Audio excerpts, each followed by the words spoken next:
What do haunted houses, hidden cemeteries, and the rich blues history of Mississippi have in common? Storyteller and historian Shannon Evans is here to tell us. As the creator of the hit podcast Tombigbee Tales, Shannon blends deep historical research, oral tradition, and a flair for the supernatural to uncover the myths, scandals, and forgotten figures of the American South. In this episode, she shares the story behind the name of her podcast, her work cataloging Black cemeteries across Mississippi, and the ways folklore, ghosts, and even cryptids reflect the South's complicated past. From antebellum mansions to juke joints, from ghost hunts to courthouse scandals, Shannon reminds us that history is never just black and white. It's living, layered, and often stranger than fiction.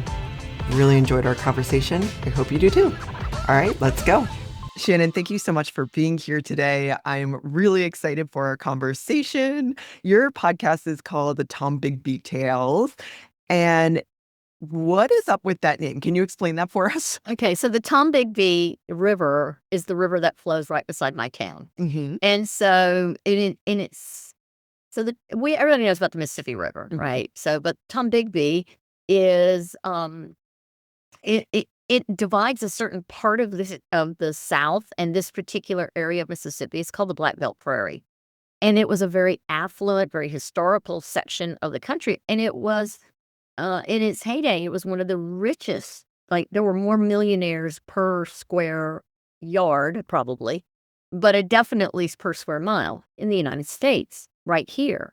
And so, to me, that was an important piece of the history and the identity of this community. And since my podcast is mostly about this community, Yeah. unless I go off on a bird hunt, so that's what I decided, because the river goes north and south. So that gave me all the way from the Mississippi-Tennessee line all the way down to Alabama if I really wanted to dig Yeah. into history. Yeah. And you grew up in that area, correct? Yes, I did. Yeah. I grew up on the river. I was a river rat. Yeah. What does that mean? What were you doing on the river? I fishing, everything around the river when we were kids. There was a lot of water skiing and water sports and fishing, and Yeah. you hunted a lot. You went across the river to go hunting. We'd go across the river to go visit your grandparents, that kind of stuff. So it's the river is a big piece of our life here. Yeah, absolutely. And did you grow up hearing tales and stories about Oh, the yeah. area? What was like one of your earliest memories of it? Well, so my mother was a journalist. So I literally grew up sitting in a newsroom from the time I was a toddler, pretty much. I think she started working there when I was like 4. She had worked somewhere else in journalism or advertising before that. And so when you grow up in the newsroom, is a great big smelly, inky, fabulous place to be, and all those old Underwood typewriters, and everybody's one finger beating the typewriter to death. And then you hear the ticker tape coming in. That was the old AP Reuters wire coming across the wire service.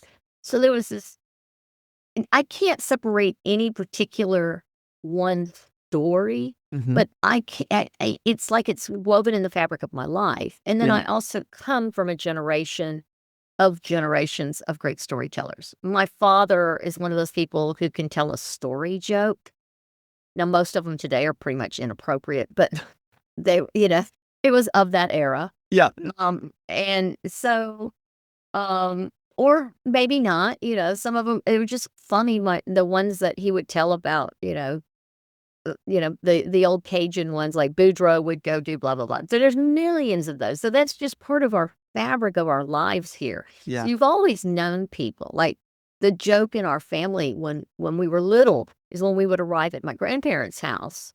We were always told, don't ask how grandma's doing, because she will tell you down to her bowel movements. Yeah. So you Yeah. don't, so it was this, I just don't know not having story in my life. Mhm. So, and I grew up, I have an older sister, and we used to go ghost hunting because all of our friends, we all lived in old houses around here and in the downtown. And so, our house was haunted, or, my sister's best friend down the street, her house had a floating ghost. And so there's all these stories, and we used to run around and take our little cameras and try and, and our parents' old Super 8 cameras, the really old ones, Yeah. and try and make home movies about our stories. And so that's just how I grew up. It was just around you all the time. And I think that it's not unique to the American South, but I think the American South has a tradition and is associated with really spinning yarns and storytelling and that being part of the culture. Can you speak to that at all? What about the history of folklore in I think Southern just society? I think it's Well, just different. you got to remember that we were an industrial, so we were a farming community, and we're spread out. For instance, a lot of the people here had beautiful plantations and the horrors and the great things and all the trappings that go with that. Well, in the winter months, you were isolated. So in the summer, people could get in, they could take wagons, they could come, you'd go meet and swap cattle, or, there'd be some farm related connection, and people visited and they stayed for like a month because it was quite spread out, or they would stay for a week or whatever. But in the wintertime, they were isolated. So they built beautiful homes here in town. And, there's the horrors of how they were funded. But if we think about it just from the tradition of why they were here, and they built their homes in town so their children could go to church and could go to school, because it was the first free school in the United States, essentially, that was public to all white boys and girls, was this school in Columbus called Franklin Academy. And so they all lived here, and their kids went to school, and it was social, and church was social. And so part of that was when you only have social connections so many days of the year, then you got to catch up. And so it was the oral storytelling was how they caught up, but it was also how you passed history along, how you told about your ancestors.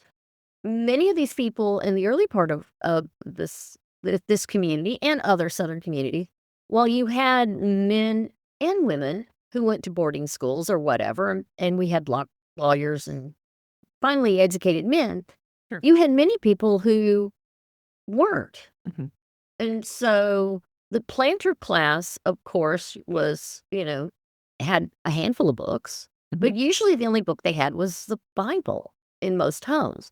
And so, the Bible is a lot of oral stories that were recorded and written down. And, we all know about, the Abednego, all the negos that the essays, Shadrach, Meshach, and Abednego, and they got thrown into the fire and they walk out. We all know these. These are all oral traditions, and those oral traditions were also present in the enslaved people who came, and they were by law uneducated, and so all they had was the oral tradition. And I think that as our communities became so intertwined, a lot of those traditions crossed over. And then they crossed over, of course, into literature, thanks to Mark Twain and some other wonderful writers of the time. But story became a way of connecting to other people. Yeah, absolutely. And your podcast dives into scandals and eccentricities and all kinds of characters and ghost hunting and all of it. So how did you get into this? I think you touched on it a little bit. And then what's a favorite story or stories that have really resonated with listeners and maybe even has resonated with you throughout your life that you were finally able to tell? So, I have been away for many, many years. I've had a career and raised family, blah, blah, blah. And then during COVID, I came back. My father had passed away. We cleaned up his estate, all that messiness. And I kind of like the sunshine in the South. love it or hate it. There's a mixed bag no matter where you live. And people, Sure. my thing is I figured out people are the same everywhere. Cost of living here is a lot cheaper than the Seattle area where I was. Yeah. Yeah. And a And lot sunnier, right? I mean, yeah, it's a lot. And while I still have children out there, Mhm. my elderly mother is here. Mhm. And so I was like, okay, my sister lives in Pennsylvania. I can't keep flying back from Seattle for the moment. So I just decided to set down roots here. Any place is as good as another is kind of my saying. And when I came back, I was like, what the heck happened to tourism here? Tourism here used to be robust and everybody embraced the history of this town. And I don't just mean the fancy old homes and the antebellum culture. And there was more to it than that. This town it appeared that nobody cared about tourism anymore. Mm. And so I started digging into it. And I started investigating our Columbus Visitors Bureau. And I was like, they've got like at that time, I want to say, I'm gonna throw a number. They had $3 million in their coffers. Right. And I'm like, well, where did it get them? Because it's never going to tourism. And we had a pilgrimage here, and it was almost dead. We had all these great sports venues. We had that river. We had a big lake that was built by the dam that hadn't been used in some fishing tournaments and boat racing, all kinds of stuff. And it's like it was gone. And I started looking around. I was like, did COVID do this? And they said, no, it had been gone since about 2015, 2016, 2017. And so I was like, why? So I started investigating this visitors bureau and found out that there was a person in charge of it. And she's on everybody's board, and she liked to hobnob out of town, and she liked to go to SEC football and et cetera, et cetera. And I started examining where the money was going, and she was spending $80,000 on a Jumbotron ad at football games so she could have a football suite. That was the exchange. Well, that was our $80,000, and people who are at the football game are already staying often in our hotels because Starkville doesn't have enough hotels. So it's like what? So and they're not coming to see our other attractions. Maybe they'll come back, but they've already been here. So why are we advertising that way? And then I started looking, and I found an ad in I think it was Delta Sky magazine, and it was an advertisement for our pilgrimage, and it had the wrong dates on it, and it was just faux pas after faux pas. And then I started looking into the finances, and I saw all kinds of questionable banking. And then I did a FOIA request for the company credit card, and the board had no idea it was just an auto draft to pay each month. And then I found out she was going to the Opryland Hotel for New Year's Eve. And I was just like, okay, this is ridiculous. Yeah. So I started podcasting about it. And Did anyway, you background in like investigative journalism, or No. how did you just No. follow? I have a degree in it. I went to school, studied to be a civil engineer, had children, decided I either needed kids or cats. So I went back to school and got a degree in English, and I got a teaching certificate. And then I got an MFA in narrative nonfiction. Cool. So no, I do not have a Yeah. journalism Yeah. background, but I grew up in the industry. Well, I was going to say your mom and English makes a lot of sense. And I was an English major as well. And what you have to do in terms of critical thinking and putting different pieces together, and you know how to do research and things Yeah. of that nature. So Well, that makes a lot of sense. And I also work, and I still work in as a public historian. So I have that background in a nonprofit world.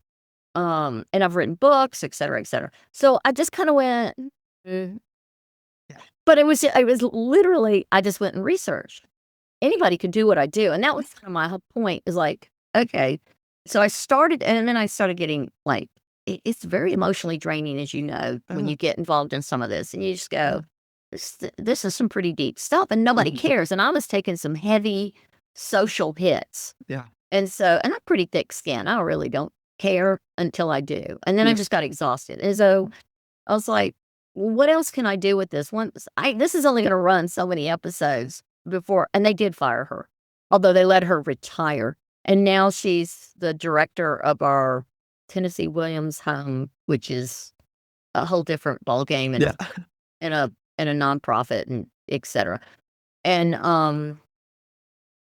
so I went, there's more to this. And Sure. this is a wonderful town, and these are great people here. And we have some interesting history. And I thought, okay, there's a guy here in town who, his name's Rufus Ward, and he writes a newspaper article each week. And he's a retired attorney. And it's funny, it always links back to his family, his relatives. There's always somebody related to him in there, which is fine. Sure. Because they were integral to the start of this town.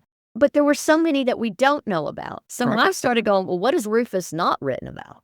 Right. That's a good point. Or from what angle did he write about that I can go off in a different angle and write about? And so that was what I did. I started writing these mini features, and I keep them short so that you can listen to them while you take your kid to school or you're stuck in line at Starbucks, whatever. And I keep them short, and sometimes they're a bit longer. And I sprinkled those in between my investigative pieces. Yeah. Yeah. And I have, I don't know, I know I have over 100. I think I'm about 150 episodes or something like that. Wow. And how are you finding this information? Like, what are your main sources? The library. I Libraries, just yeah. go, I do, well, okay, so every morning, this is weird. I love it. I'm ready. Okay, every morning I go to one of the local cemeteries. So I've been focused on one of our two oldest cemeteries because they were segregated. Mhm. So the white cemetery is Friendship Cemetery, and there's more documentation that I can find on white citizenry Mhm. prior to 1920. Mhm. And then there's another cemetery that is not in as good shape, but is also owned by the city, called Sandfield, and it's historic. And the kids at the local math and science school often do investigative pieces, performance pieces on the people in the former blacks. It's a retired cemetery now because it's full. The former black cemetery called Sandfield, and I mean, it's kids, so their research isn't perfect, but God bless them, they're doing a great job of trying to do this. So I thought, okay, I've been going alphabetically through the people who are buried at Friendship. Yeah. And when I'm done with Friendship and Sandfield, I'll go over to Union, which is another black cemetery, historic black cemetery here in town. Mhm. And I just research. I go and I look up a person and I find stuff on them.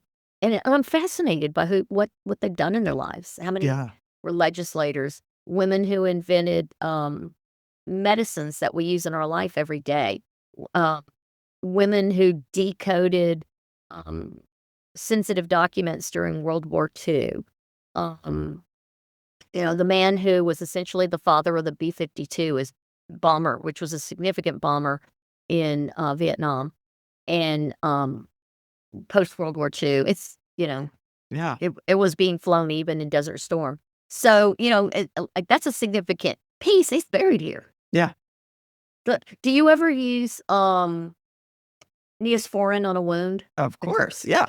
Well, the woman who found used the study of the mycology of the active ingredient in that went to a women's college here in town, and she was from here. Wow.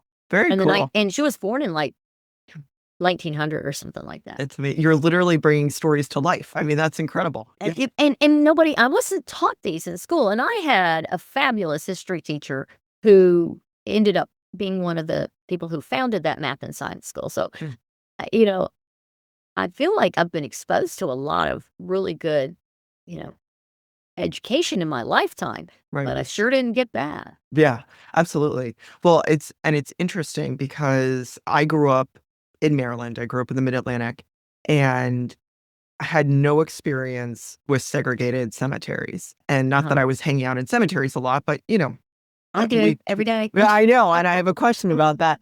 But, I had a relatively big family. People died. There were a few different cemeteries. And I grew up in a rural area. And there were no segregated Yeah. cemeteries there. And I mentioned that because it was a rural area. There was Where in enslavement. Maryland? I grew up in Howard County.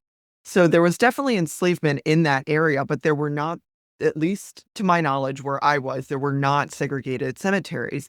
My mom's grandmother, um, is buried in Ellabelle, Georgia, so right outside of Savannah. Uh-huh. And a few years ago, she had never been Savannah. That's what Savannah. they- She had never been to the cemetery, and I'm in South Florida, so she flew down, I drove up, and we went to Little Ellabelle, and we we knew where it was, and I'm looking around, and I was like, "Something's off. Like, something is off here." First of all, we couldn't find it, and it's still an active cemetery, and from the pictures, every person who had a picture there was Black. And I was like, "But this is the address." And we drove down the road a little bit more, and there was the white cemetery, and that's where my grandmother was buried. And both of us were, like, horrified, right? Like, my mom was like, "This can't be right." And I was like, "It's right." Like, this is it. And so we started looking it up. Um, and I'm curious because you've been cataloging Black cemeteries, and how did you come to this? I literally it makes total sense, sadly, um, but I had never experienced that or thought about it. How did you come to cataloging these cemeteries? So, uh, so the I work for an organization called the Mount Zion Memorial Fund, Mhm. and we are a nonprofit, and I'm the vice president, which means I don't know that I drive the most. I don't. So we work in the commemorative space of African American burial sites. Specifically, our charter, we started out to commemorate where Black blues artists are buried, Mhm. the original blues artists, and in Mississippi specifically, but some other places, but mostly in Mississippi. And what had happened was that um, a lot of so African American churches, especially on the Delta, which is where most of these people were, are incredibly poor. During the diasporic era and now, there's not a lot of economic opportunity in the Delta that would be upwardly mobile for African Americans. So they left. And so these churches often were maintained by a few elderly people who were still in the area, and they're dying off. Um, some of them are family cemeteries, and they're on the edge of farmland. And I don't know if you've ever seen giant cultivators. They're massive. And Huge. so when you're driving one of those, I don't think they're purposely knocking over and taking cemeteries, but they get if they're on the edge of a farm field, which they often are in the Delta, well, in the South in general, then slowly but surely they get taken up by the farming. Sure. Some places people have gone and picked up the headstones. I have one place that they picked up the headstones and threw them in the river because they bought the land and they were gonna farming it, and they didn't want people coming to visit their dead people. They didn't want them on their property. So, and the ugliness that goes with that. Yeah. And then there are the ones where the churches are just defunct. Sure. And then a lot of people, poor people, can't afford a headstone. Mhm. Or they had temporary headstones, or they had homemade headstones, and they've eroded or broken or rotted or whatever. And so we found that when we were putting these headstones, and when we would find out from family members we would do the research, we'd find out where these people were buried. Often people knew exactly where they were, sometimes they didn't. And then we had to, of course, do the research to prove that, from death records or church records or whatever, that is sometimes if it's before 1914 in Mississippi, it's a lot of oral tradition and stuff. And so we started recording where they were buried. And so we started erecting these monuments. And what we found was then people started to care because then it went on the blues trail or it got mentioned in the blues trail and so what we found is that when we do that, it tends to protect those spaces. Not always, Sure. because some of them are really remote, and so that's what we did. And that I've had some interesting adventures related to that. And I've been chased off by people with guns and all kinds of stuff. So, where the dead are buried is for some reason quite controversial to people who don't want you to know that the dead are buried there because Mm. they want the land for whatever reason. Yeah, absolutely. Are there any stories that you've uncovered that are particularly memorable from this work that you've done? Wow. Or individuals or yeah. Well, so I've worked closely with the Mississippi John Hurt family. So the granddaughter of Mississippi John Hurt has she's having to rebuild it because it burned. Is the museum that was his home, which is a separate piece of land they had moved it to, and they have the church. Well, where the church actually used to sit was a large burial space. The county, it's Carroll County, Mississippi. Just arbitrarily gave this white man this half of this land, and the deed that he bought the land with says, with the exception of the cemetery. So he's got all this land around it. So he went to the county. He says, "Oh, I want to put a cemetery there. Can I have that land?" Well, he either knocked down. There were a handful of headstones still there, but it's a massive burial site. And then they'd cut a county road through, so the other side still was more recent and had more headstones. So the county just gave it to him. Now we have to help this family, the descendants they have to go to court to get to. They say, "Hey, you can't Yeah. just take a cemetery." Well, No. this man buried his wife, his former wife, and his mother and a sister up there, and buried them on top of existing African American, and the African Americans intermarried with the Choctaw up in that area. And And did so, he know this? oh, he knew this. Oh, He okay. knew what he was Okay, doing. okay. He had to because he put his wife on top of another grave. The headstone, he literally just knocked it down and is laying in the dirt there. So he put his wife on. He put a bench over a like a little, one of those concrete benches you buy, and put a chair up, and he hung a bunch of stuff. Well, under that bench, he just put the bench over a child's headstone.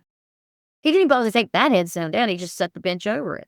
I mean, so anyways. Wild. Yeah, yeah. So we decided that the most important thing we could do to protect what was left of the cemetery across the road, which is where Mississippi John Hurt is buried, sweet, kind, wonderful folk blues singer, um, that that inspired the Lovin' Spoonfuls song, and the name of their through his song inspired the name of their band, the Lovin' Spoonful. John Hurt was just this sweet, sweet man. And, he's buried, down in you just go straight down this little path in the woods. And so to protect that, because they were trying to, claim it was a different cemetery, and all kinds of mess was going on. We had a monument erected, and that monument comes up to right under my chin. And I was like, "We're gonna put something up here. We're gonna put something up there." So that was one of the things that happened. But most important was we needed to get it marked on, we needed it in a map. And so we got a grant, and we started recording Black cemeteries so they're not lost in history. Mhm. And so we created this digital map using ArcGIS. And Wow. so it's not individual graves, it's individual cemeteries that are predominantly historic, Black cemeteries, and they're all over. We've got, I think, 7 counties done so far, Yeah. and this county is one of them. We're not on the Delta, but I live here, so I added it.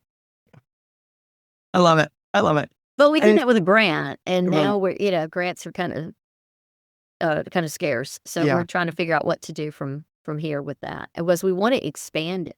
Mhm. Yeah.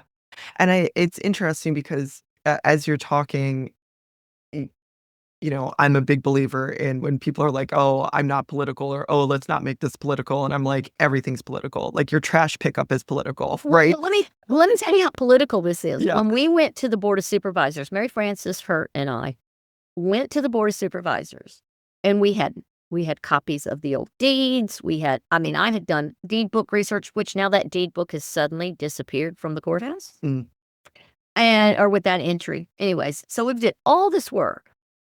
And I brought it in, and I'm sitting there, and I'm in this old courthouse, and I look up, and there's a block and tackle up above me, and I'm sitting over what clearly is a removable section of wood floor. Up above me is a freaking noose.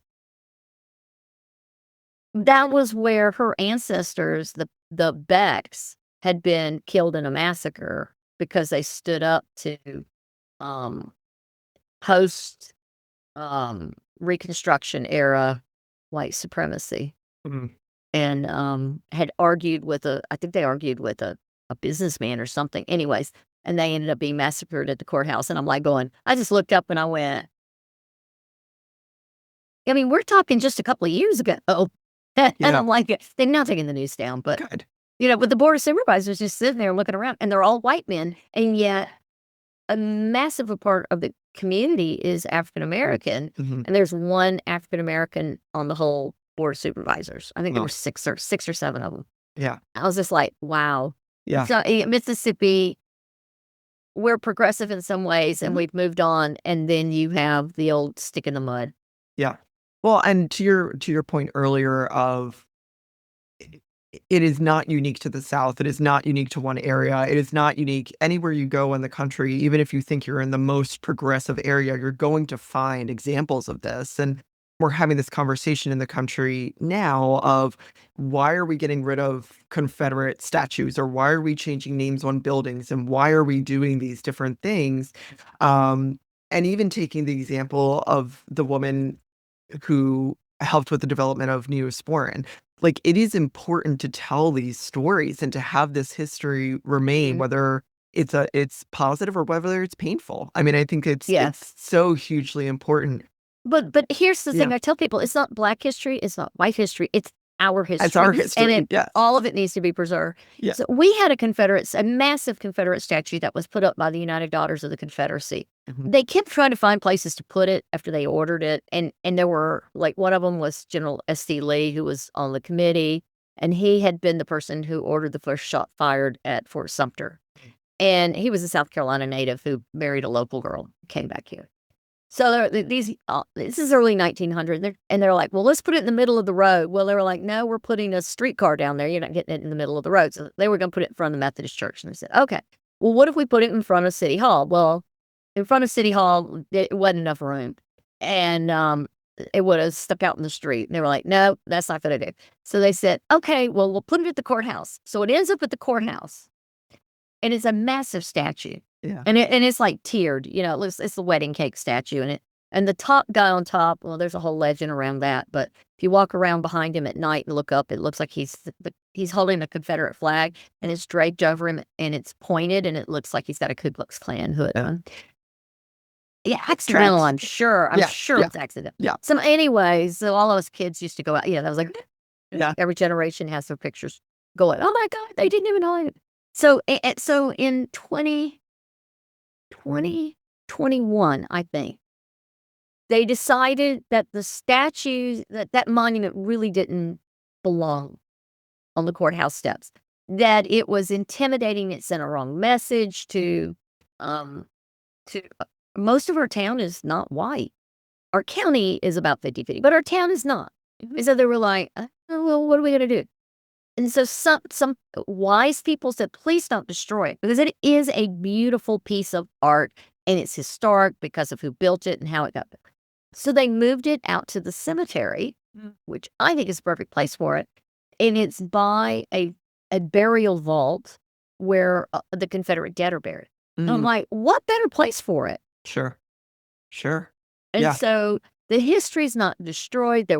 They restored it, they cleaned it, and they reinstalled it, and some signage, marble signage was put up to just say where it had been and why it was there. Yeah. And I'm like, good, because I really didn't want that history destroyed. I wanted it preserved because we need to know that these monuments were made in defiance of at the end of after Reconstruction and after the Black Codes and Jim Crow laws were instituted. That this was, to me, a lot of them are just giant phallic symbols that commemorate that they're Confederate, that we were Confederate soldiers, and we're not gonna. Right. And we're upholding that legacy, right? Yeah. Like the It's a longer, lost cause ideology. And so I get it. I mean, I know their descendants. I live in this world, but I also respect the fact that I think it's, if I were a person of color going into that courthouse, that would symbolize something that is very traumatizing. I don't know if that's the word, but it would anger me that, like, good Lord, people. I mean, it would be just like if you put something up about the men who want to abolish women's rights to vote right now. Yeah. And I'm like going, are you kidding me? Yeah, well, it's done for a reason, right? I mean, it's definitely done for a reason. And I think when it just becomes part of your daily life and you drive by this statue or drive by this name of a building or whatever, you don't think about it. It just is there and whatever. And especially if you are not someone in the community that it was meant to send a message for, it almost seems innocuous. But to your point, it is sending a message all these years later, right? And so I'm glad that they moved it, but I'm also glad that there is context around it. And I need to get back to there was a ghost in your house. There were ghosts in your friend's house. No, there was. Well, we were all ghost hunters, but here are all. Have you met a ghost? Have you encountered a ghost? Yes. Oh yeah, multiple. I mean, we literally used to hunt them for a reason. I've seen them come down staircases. We had one that lived that it was God, what was his name? Halpern. Oh shoot, I lost his last name. Anyways, we lived in a house that was post Civil War. It was I would guess it was called the Edwardian era. It was a very functional, large house. The guy who built the house was the public health officer in town. He was a doctor. And so he was older and he smoked a pipe. I've seen pictures of him, wore the big top hat, wore the big heavy long coats, the whole morning coats, the whole thing. And he worked in the courthouse. And in the old part of the courthouse, you went in the center hall and all the men that worked there, the sheriff, they all sat there every day and chewed the fat in the afternoon. So it was probably, shady and cool comparatively because it is Mississippi. Well, we lived in that guy's house. His wife was a bit of a recluse. She was younger than he was. Our upstairs banisters you could see her handprints where she stood at the top of the landing and looked down at the front door. And there was handprints. And we were told by her descendants that was where she stood all the time, which makes sense. There was like a sitting room up there and all kinds of stuff.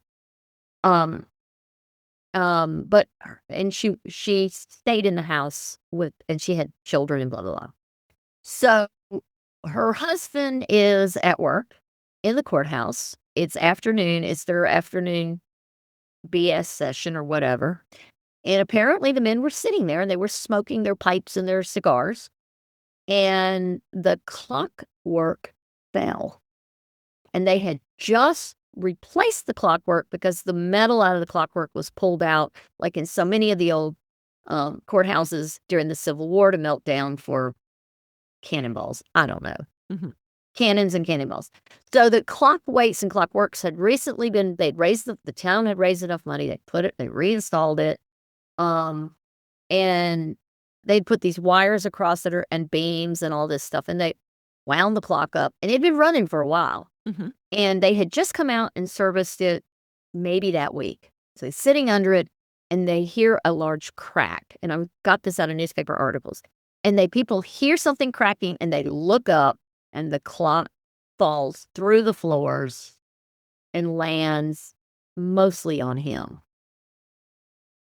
somebody else is injured, it's minor, mostly splintered wood, but he's flat.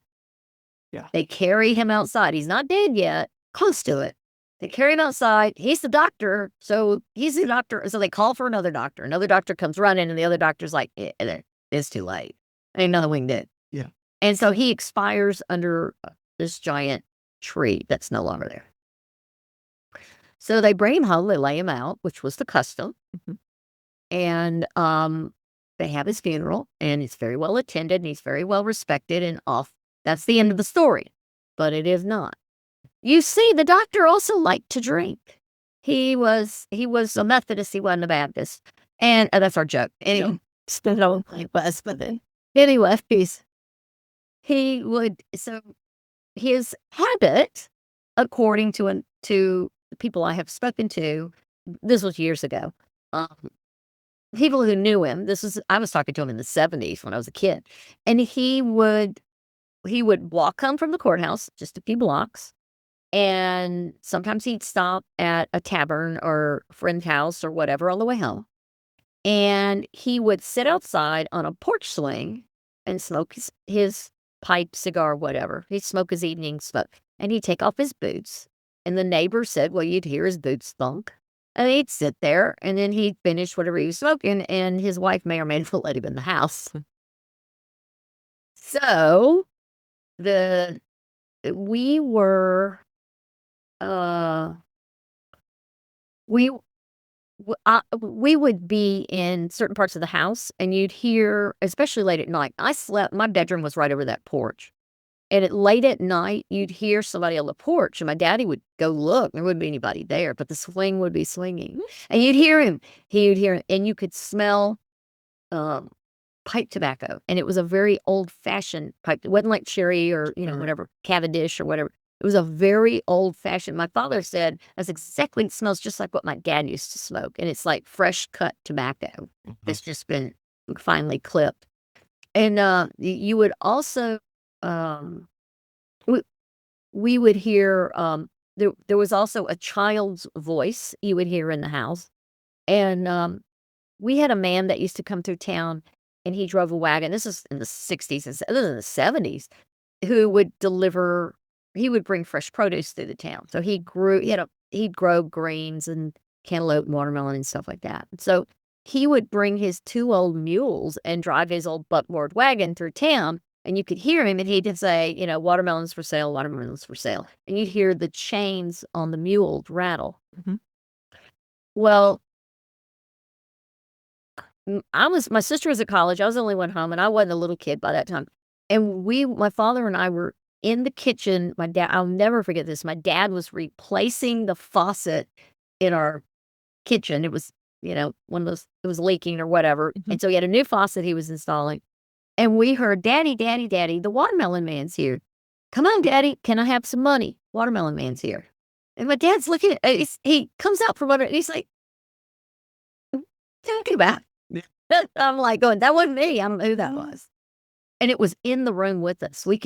It was like in the pantry. And we were the only 2 people there. My mother was at the newspaper. My sister was away at college. It was my dad and I. That was it. And it was a much younger voice than mine. And that happened more than once.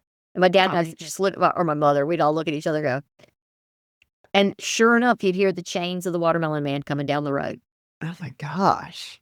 That was our house. And Yeah. a lot of people have stories. Yeah. Yeah. It always makes me wonder about ghosts, or souls that are, I don't even know how you'd want to say it, but with Energies. energy, with these stories, are people stuck? Is it like a time thing? It's so fast. What is your take on it? Are they actually recreating it, or is it like a time loop? What do you think's going on? I don't know. What is it? Energy is neither gain nor loss. So it just changes dimensions. Mhm. I don't know if they're stuck or if it's like we have memories and they're stored in our head and we see them. Can memories live outside our head? And we're reliving someone else's memory. Yeah. It's Um, interesting. The only person, well, I have 2 weird things, but the one that was more defined was Actually, at University of Maryland, the oldest building on campus was a tavern, and apparently George Washington slept there, but he slept He everywhere, slept apparently. everywhere. Yeah, everywhere. But so anyway, Miss Betty was one of the servers there. And a lot of people have seen Miss Betty, in that garb or Mhm. whatever. And I always thought, like, man, she's stuck at work for eternity. Like, it's a real bummer. I always think that, like, the more that people know the entity Yeah. exists, the more it's alive.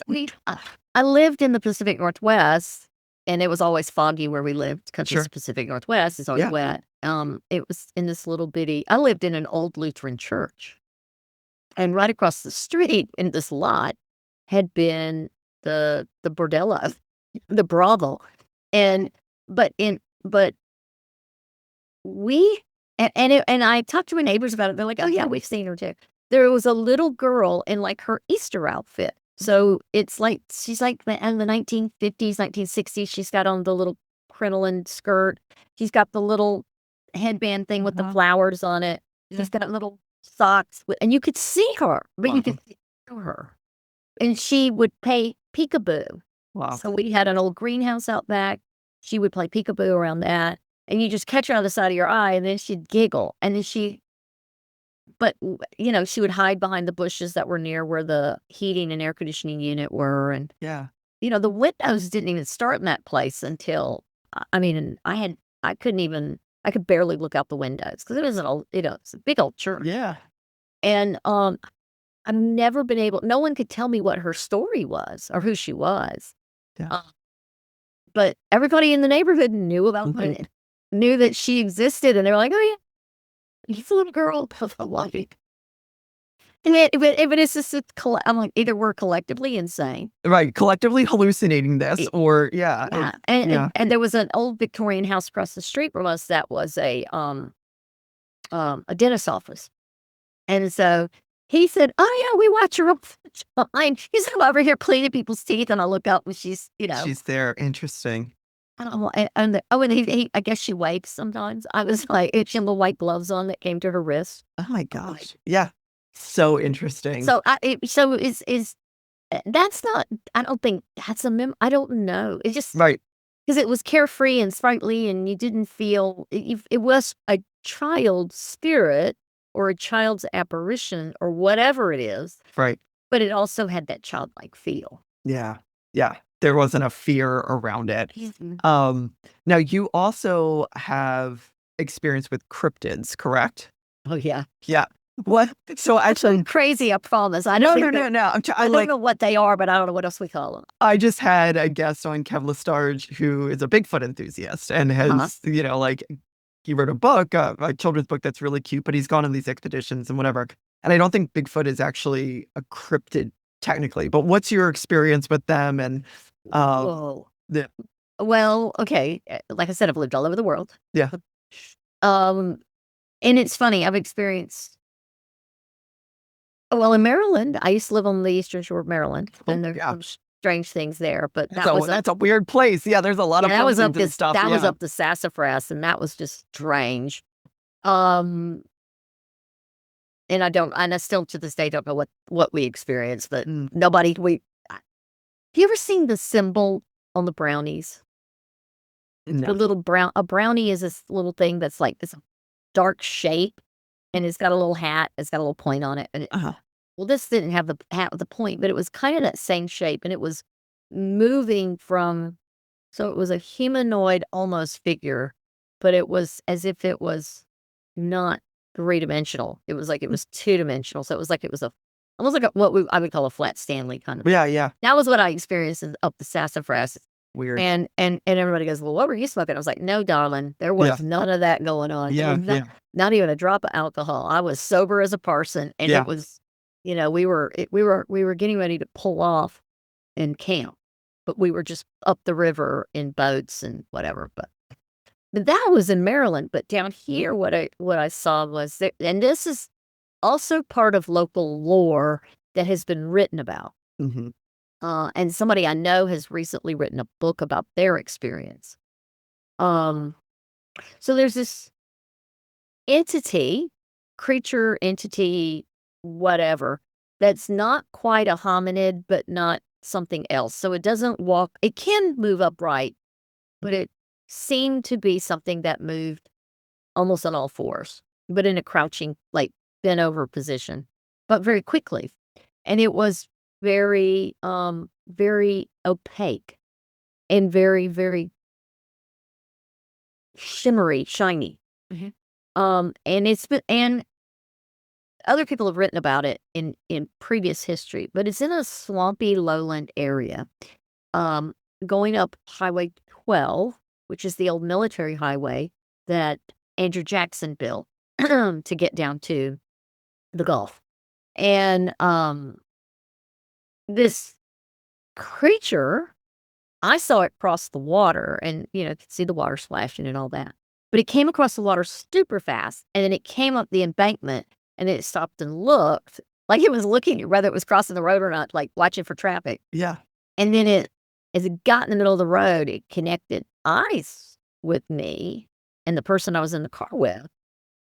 And then it was gone. And it was so quick. The whole interaction was like, did that just happen? Yeah. And it was the strangest thing. And so that was when I started reading up on, there were the Native American tales, skinwalkers, anything that could have been local. Yeah. Chow Indian didn't particularly have any tales akin to it. But there were some writers in the early 1820s when they first came here and when settling, and it was very unsettled. And that when their descriptions are, of course, they weren't driving cars, but similar. Yeah. Yeah. And how their horses reacted. Crashed wagons and all kinds of stuff. Wow. And so in this area, no one really lives in this area, like right there. But they do kind of like, there's some like trailers and stuff not far away. And I've spoken to some people that live over in that area. But there are two communities. There's a small Black community and a small, mostly white community. And these are people of very modest means, mostly senior citizens. And all of them tell me that they're like, I've had one of them tell me about their experience, and I didn't tell them about mine. Mm-hmm. I didn't tell them anything about it, and they didn't know anything I was doing except that I was just asking about what's the creek like over there. And they were like, they described what I had seen. Mm. And they were like, yeah, I don't go out after dark, and we don't go out unless we're all together and stuff like that. So, and both communities described their experiences very, very similarly. That's interesting. Yeah. It's always interesting when you start getting the consistency and you're hearing it from multiple people and over long periods of time. There's got to be something to it. Like there just has to be. And I still don't know what it is because it wasn't like it was a moonlit night. It wasn't, I have nothing to base it on. Could it be a cat? No, not the way it moved because it did stand up. Yeah. It did look at me. Its head was almost heart-shaped. Mm-hmm. Very elongated face. Interesting. And I just remember that to me, that the hands looked like the fingers were really long. But I couldn't tell you anything. Interesting. Brilliant. And it felt like, but you got to remember, your brain is a weird thing. It's been so fast. It felt like to me that the knees didn't bend, like when we bend, our knees point forward. Yeah. It backward. felt like that it went, the lower limbs went backwards. Could be wrong. Like I said, it was so quick. Yeah. Yeah. Interesting. That sounds creepy.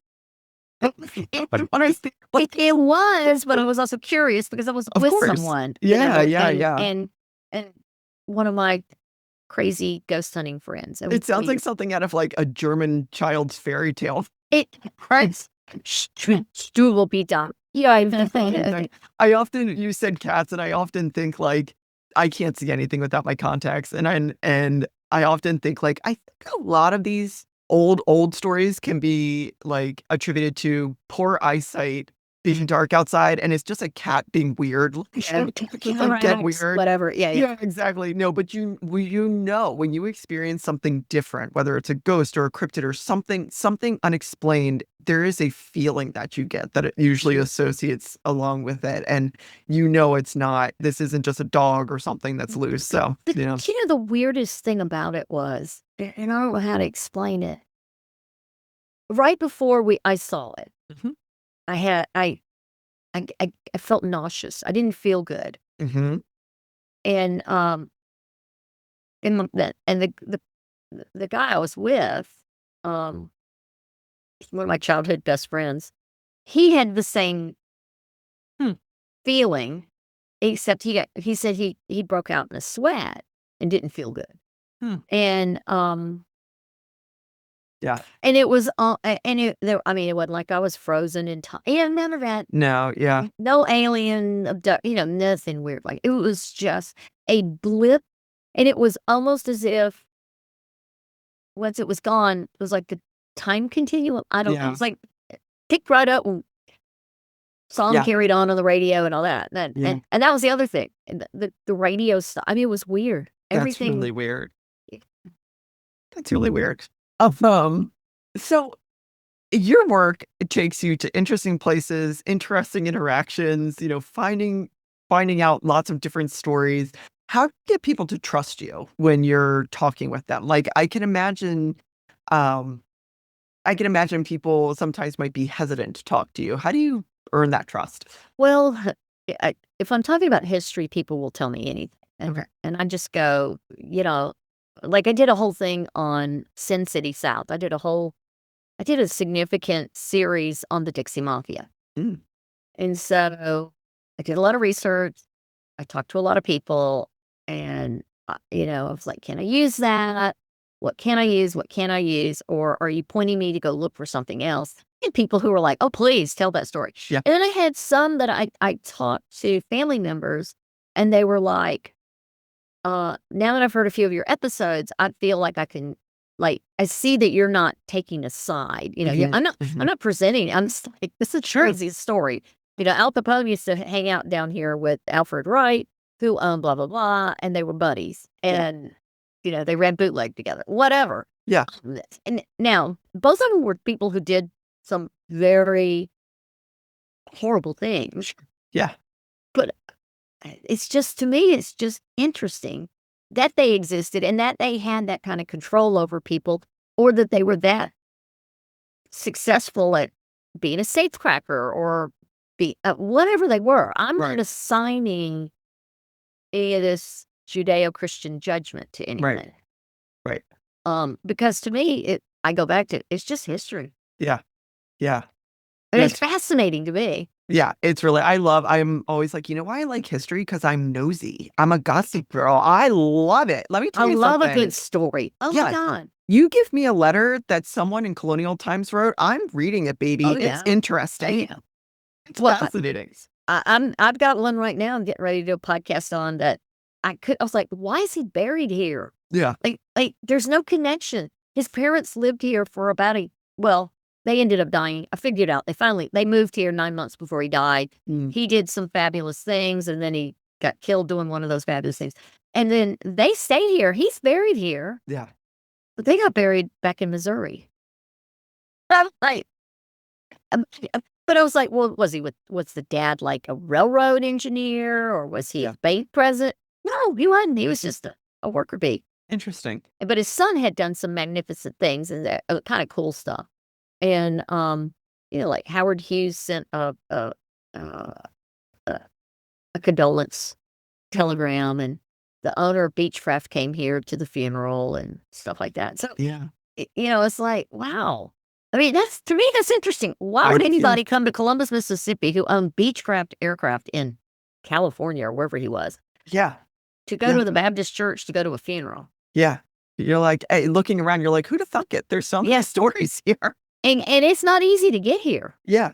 Yeah. I mean, you have, even then, we had an airfield, but not really. Yeah. It's like a really good reminder of wherever you are, start getting curious about it, right? Like there are stories and history around you and, just start asking. Like one Oh, of the things I think about a lot are the repeated names of buildings and streets. And it's like, again, you're just like, oh, Halperin, I know that name. And it's like, yeah, wait, yeah. where did that come from? Yeah, and my favorite thing to do is I go look in the old newspapers and I go, murder, murder. Yeah. Or, some of them go, he committed suicide by shooting himself lethally in the head 2 times, and both shots were lethal. Yeah. That's not a suicide, guys. That doesn't that's Yeah. what's questionable about that? Yeah. But then So I started strange. digging, and so, I found out that the guy was, an attaché who was appointed by Tsar Nicholas to the Japanese embassy, and da da da da da, and his descendants are buried here. Ah, Who knew? Yeah. and his son ended up working for the FBI and the CIA. And his other son was a famous architect in Hawaii who created this Frank Lloyd Wright Hawaiian thing. Wow. I'm like, I wouldn't have known that if I hadn't just run across this article and why I couldn't figure out why it was being reported in our paper. Mm. Because at that point, it had nothing to do with our town. And then I just started, like, oh, Yeah. Yeah. That's and so interesting. it is. And all of it is like, like you said, I'm nosy. Yeah. Oh, I love a good story, and especially one that's inconsequential to my life. Like Yeah. when friends tell me all the gossip at their work, I'm like, yes, give it to me. I want to hear all about what Linda did, how Yeah, yeah. I'm doing, Yeah. like, all of it. Well, Uh, so did your grandmother or your mother watch soap operas? I think grandmother did. I do watch soap operas, but they're all like Downton Abbey and the Gilded Age Oh, and yeah, stuff yeah, like yeah. that. And we're Fucking classy soap just opera. sophisticated. Our mothers Yes. watched what was it called?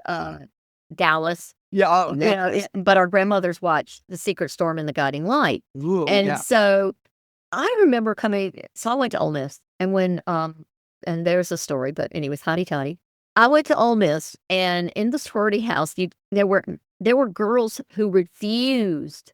I mean, they would go for an extra year if they had to, or come in the summer and take summer school. They refused to take courses between, let's say, 12 and 2 because Oh, to watch their shows. there's to watch their stories. No, we Their don't call them stories. Yeah. shows, we call them stories. That's right. Yeah. And so I remember, my mother was a professional, which was very unusual in the 1960s. I was born in 1962, so you do the math, I'm old.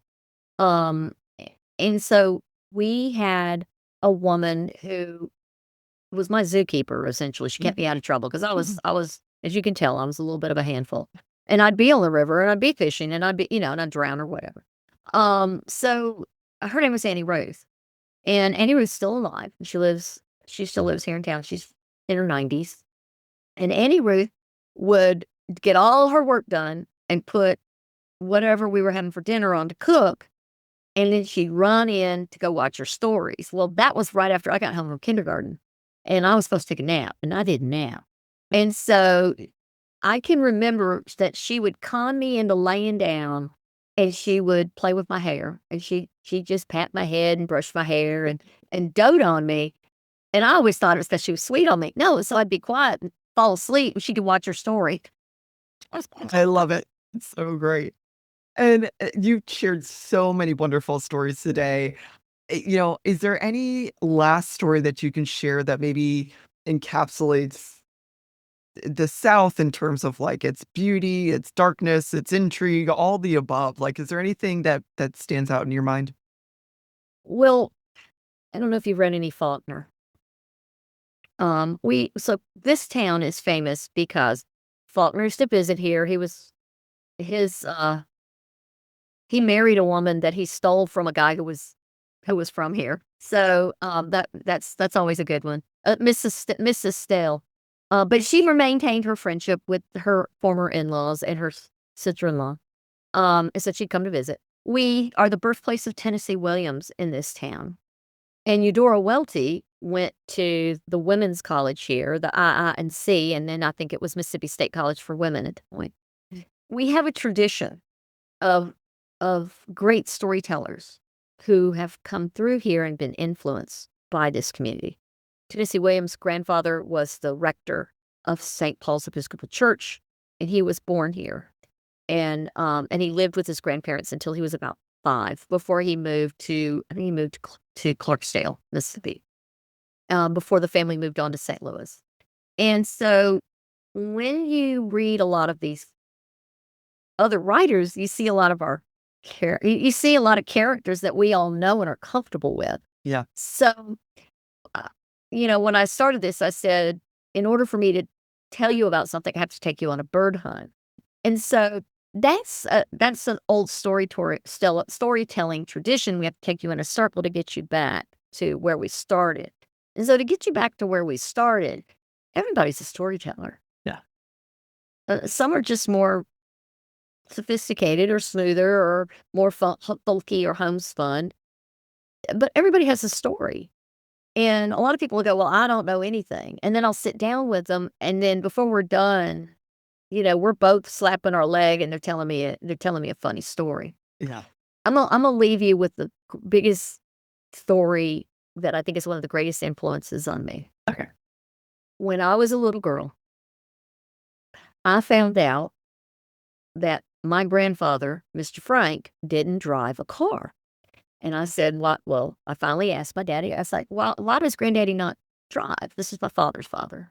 He said, "Well, he swore after he got out of Parchment, which is penitentiary, that he would never give a penny to Mississippi that he didn't have to. And so he wasn't going to buy a driver's license ever again. So he had a driver, one of the guys that worked on the farm." And so I said, "Parchment?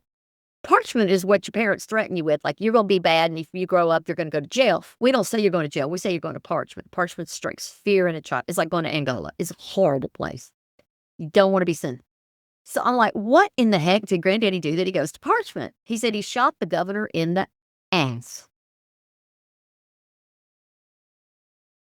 Where's the story? The story is not Parchment. The story is not the driver's license. The story is that the governor was my grandfather's cousin. The governor family had pretty much lost all their land. And so they had found oil and gas all around Yazoo County where my grandparents were from, and all up in the hills where my grandparents' land was. So he knew my granddaddy was out of town buying cattle in Memphis or something. So he sends somebody and they tack a note on the front door that says they're taking the land by eminent domain. My grandmother comes home from wherever she'd been, and there's this note. And so she's all upset. My grandfather shows up back from his trip, and he's mad as a hornet. He gets right in his car, his truck or whatever, and he goes straight to the governor's mansion. While he's there, he's knocking on the door, whatever. My grandfather was not, he wasn't huge, but he wasn't a little man. And yeah, remember, they're first cousins. And so he's like banging on the door, and the butler comes to the door, and he goes in, what do you need? Do you have an appointment? And he's like, "Nope." And he kind of shoves the butler out of the way, and he walks on in. And he's hollering, his cousin's name. And finally he gets into to the governor's office in the governor's mansion, and he starts banging on there's a bathroom door, essentially, a water closet. And he's like, "Get out here right now, and we're all talking, blah, blah, blah." And his cousin is like laughing at him. He goes, "I'm busy right now." And he goes, "What are you busy doing?" He says, "I'm reading the paper." So apparently my grandfather's ready to shoot him through the door, but Earl throws the door open and he shakes his dirty bottom at my grandfather like they're two kids. Like, these are grown men with children and wives, and shakes his dirty behind at my grandfather. My grandfather shoots him in the backside with a .22. The governor lives, of course, because it's only his fatty bottom that gets hit. Granddaddy gets arrested, and they don't really even have much of a trial, and they send him straight up Parchment for trying to assassinate the governor. My grandmother finds out, like, he has to come home, so it's the next day. So she goes up to talk to the governor's wife, and they find out they're both from they're both old Huguenot families, and the two women go, "This is ridiculous." And so about 2 weeks later, I guess my grandfather comes back home. But the two women settled it, and they're like, "You are not taking his land, and you are letting him out." And my Yeah. grandmother's like, "And you're going to keep your mouth shut when you come home, and you're not Right. So the story is my grandfather shot the governor in the backside Yeah. after he tried to take our family land. Yeah. Yeah. And that's how can you not have stories? I got another grandfather or great grandfather who killed a man because he was abusing a mule. Oh I have my an gosh. uncle who killed a man who was trying to drown, not hit the woman that would become his wife. Mhm. I mean, it's like Mississippi is a violent place. Yeah. It was the Wild West. It's still the Wild West. We have the highest I think we have the most murders per capita in the country. But it's been crazy here for a long time, and there's a whole bunch of stories A attached lot to of it. stories. Yeah. Yeah. Well, I love everything that you're doing. Thank you for sharing all of these stories with us. Is there anything that we didn't talk about today that you want to make sure listeners know about? Well, I've got a couple of books coming out. Oh, I'm I'm doing a series of 7 books on 7 houses here in Columbus, but it's a little bit about the houses, and the houses are beautiful, and they're antebellum homes, blah, blah, blah. Mostly the story is about the people who lived in them, Mm. and so it's their lives. And, the first one is called Wisteria Place, which is one of the homes, a home of history and haunting. Mm. So I mixed in the history of the people with the ghosts that I've either seen or other people have seen that are attached to those houses. That is really cool. And 7, I mean, 7 is certainly an auspicious number. Um, how did you whittle down to that number of houses? Because I get bored. Yeah. No, I want them to fit in a small box set. Gotcha. Okay. And the other piece of that is eventually, the other piece of it is I don't want to just do the antebellum homes. I Mhm. want to do another 7 on something else about the town. Yeah. And then, there are so many. So we have the Queen Anne homes that are beautiful. We never burned in the Civil War. And so our homes were protected. And then the people lived in them. I mean, they Mhm. were in families. They were their homes. Mhm. So, we've had great wealth in this town. We've had great wealth returned to this town. We've had a lot of, we've had rebuilding and poverty and all kinds of stuff. So Mhm. we have a nice mixture of homes. So we have what I call storybook cottages, which look like English country homes, or little English cottages. And then we have, uh, um, we have these, what are they called? The Victorian homes that look like they're like wedding cakes Oh, everywhere, sure. Yeah. and then we have the Edwardian style homes, which are boxier, but the insides are very interesting and ornate. And so there's all these things, and then the downtown buildings are fascinating, and then we have ghost stories, and I just want to capture this town. Nobody is publishing about this town in book form. We Mm. have had picture books. Mhm. We have had a guy that came through and did some Ghosts of Columbus, and he kind of got it right. It's kind of good. But there's nothing in print, Yeah. and this town is too glorious not to record this stuff and not to have fun with, and not make it digestible so that there's something for anyone. Yeah. I love that. That's great. And when will are those in process right now? So with the first 2, Wisteria Place and Riverview, will come out in November. Okay. Just in Wow, time for right Black around the corner. Yeah. Yeah, just in time for Black Friday. I probably have a book cover somewhere right here. Um, let me grab it. Yeah. And I'm using local talent, Cool. because that's what I do. It is in here. I use local talent. Um, I just had that book in my hand. It's, well, I know where it is. I'm gonna reach behind me. Sure. I used a student at the college who's an art student to do the book covers, and I mocked one up to do for a photograph. Ooh, nice. So and it's a it's I mean it's a good way to make history digestible for. If you came to visit, you could pick that up, take it home with you, you give it as a gift. Yeah. You could read it in a sitting. You could read a story a night. So it's because it's per person who lived in that house, and it's his, follow the history arc. Yeah. It makes it digestible. You could read it coming home from the tavern when you're smoking your pipe. Sit on the front stoop, read Sit on the it. front porch, take your boots, drop your boots, Yeah. kick back, read the book. Yeah, I love it. That's awesome. That's really cool. And I asked the same 3 questions of everyone, but I'll ask this one first. How can people find this book and find you and the podcast? You can find me at tombigbeetales.com. You can find my podcast anywhere you listen to podcasts. It's Tombigbee Tales. And you can find my my YouTube channel under Tombigbee Tales as well. Awesome. That's great. And we'll put that in the show notes. And what do you let me ask this. I'll ask them in reverse order. What advice would you give to your younger self? Don't listen to everybody else. I mean, even my MFA professor or department chair tried to kick me out of the MFA program. Why? Oh, that's a whole nother story.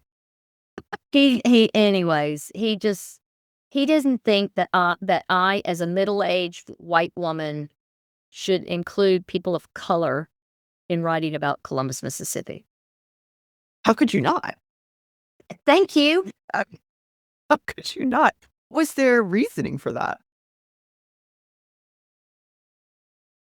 He's not from here. Yeah. He's from Kansas, I think. Did he feel like your voice? He said white women, white people should not be trying to talk about the experiences and the lives of people of color. And I said, you can't tell the white person story and perspective in this town. And I was writing about the 1930s and 40s. And it was accurate. Yeah. But Yeah. and it was, anyways, it's okay. It made people uncomfortable. And I've lived my life making people uncomfortable. And what's interesting to me is everyone's voice needs to shine through. If you can do it as authentically and well-researched as possible. It is not my place to tell their lived experience, but I can demonstrate it through historical notation. I can demonstrate it through historically accurate interactions. Yeah. And I cannot tell you how they felt. Yeah. Yeah. I think it's so interesting. And for listeners who've never seen me, I am a white woman. And we don't have the best track record. We're both blonde. We're both white, blonde. Yeah.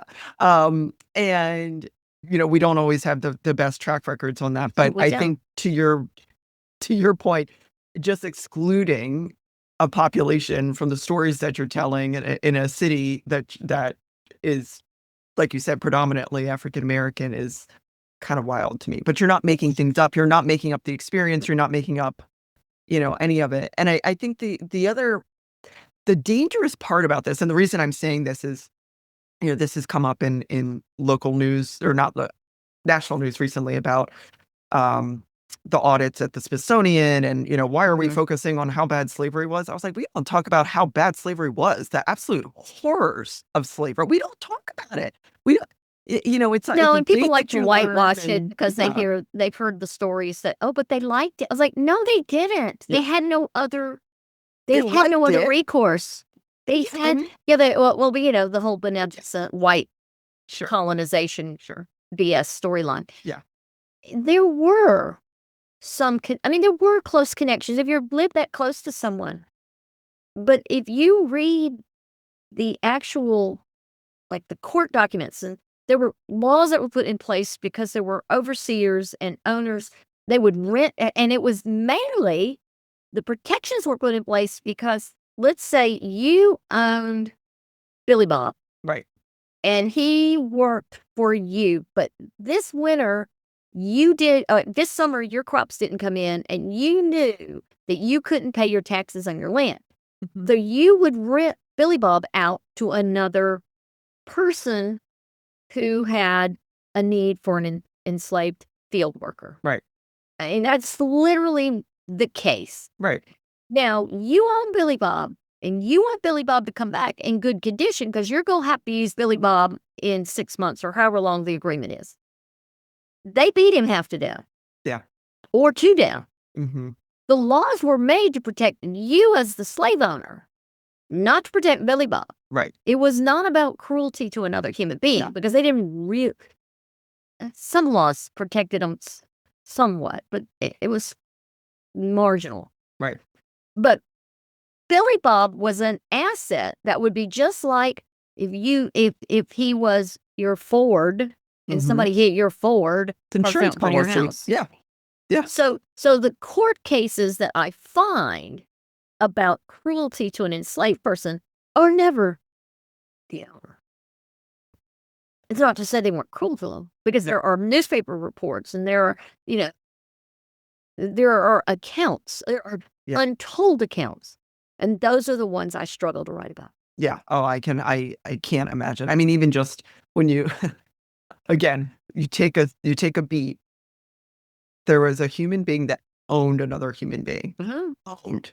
And we're so far away from it. I work for someone. We've all worked for someone, and we think that's what it is. They consider your enslaved population subhuman. Correct. Yeah. Yeah. It was property. And so I guess this is a long way to say that initial commentary about you should not be writing about this is dangerous. Even if it came from a good place, it's very dangerous. Because it causes erasure. That's why I don't like these statues being torn down. I don't like them being destroyed. Take them down, put them in storage, put them in a museum, put them somewhere. Don't glorify them. Correct. And that's the difference.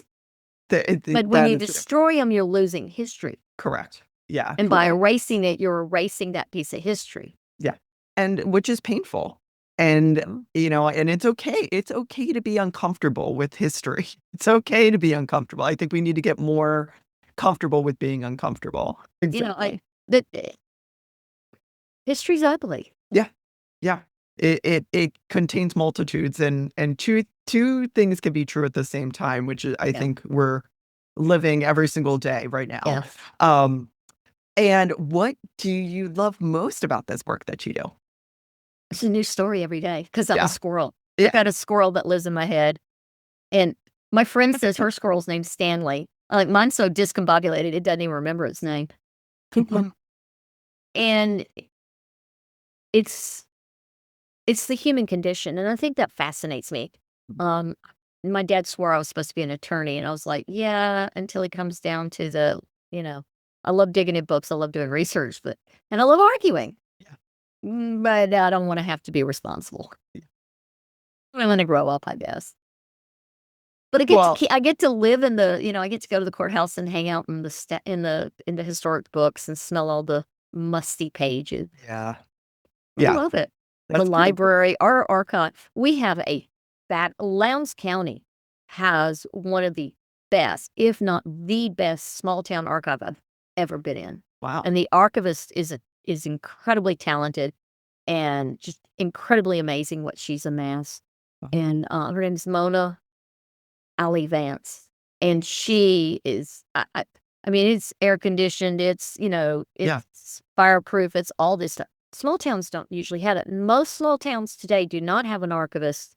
You can't even often make an appointment, or you can, but you can't find anything because nobody's put stuff back up because there's nobody working there. There's no money in libraries anymore. Yeah. Yeah. Especially right now. There's no grants, there's no nothing. And they don't know what to do. Yeah. Yeah.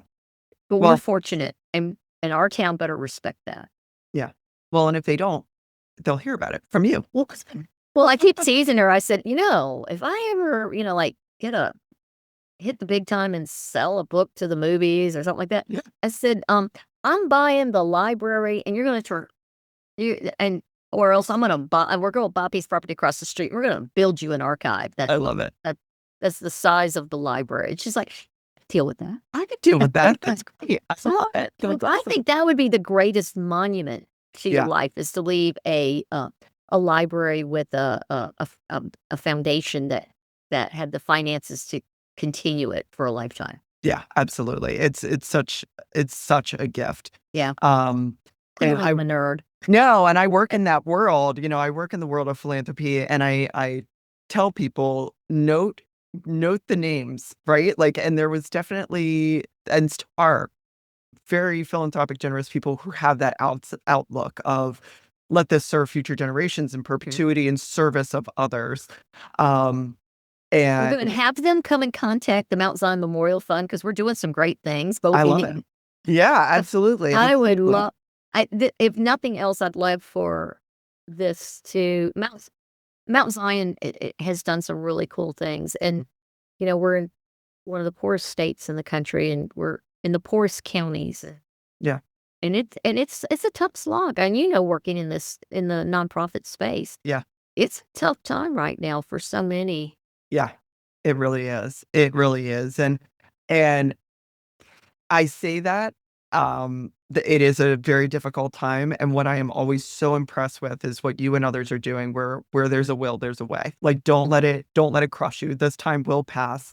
But don't give up the good work and the good fight and what you're doing. So this has been such a fun conversation. I feel like you're going to come grocery shopping with me a lot more often as I listen to Tombigbee Tales. You're sure? Yeah. No, I love it. It's great. This has been so much fun. You are such a natural storyteller, and I appreciate all the time that you spent. Well, thank you so much. And it was my honor to be on your show, and I really appreciate it. Thanks for listening to Wait, What Do You Do Again? For more information about today's guest, or if you'd like to be on the show, please visit megdeford.com. See you next time.